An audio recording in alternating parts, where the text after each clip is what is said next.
Good morning. Welcome to our bird notes for this Sunday morning, George Washington's birthday. I thought it a good time to talk about a bird named after the father of our country. As a matter of fact, it was in this month of February, in the year 1814, that Audubon, in his words now, obtained the first sight of this noble bird, and never shall I forget the delight which it gave me.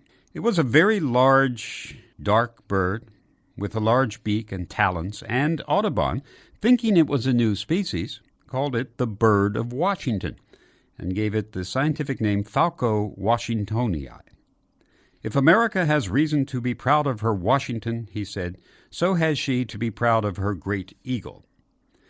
Now we must remember that Audubon was not a trained scientist, but a largely untutored backwoodsman, with a passion for nature and for drawing the birds of America.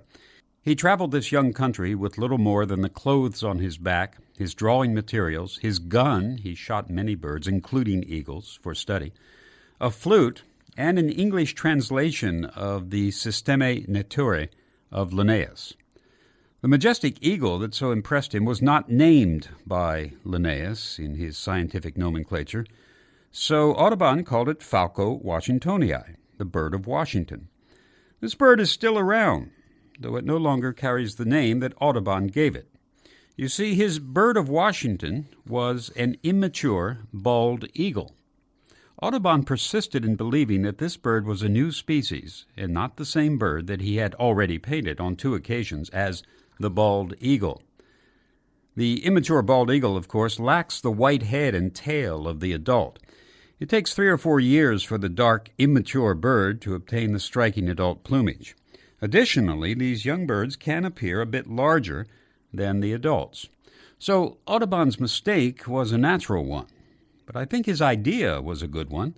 Bird of Washington has a more impressive ring to it than bald eagle.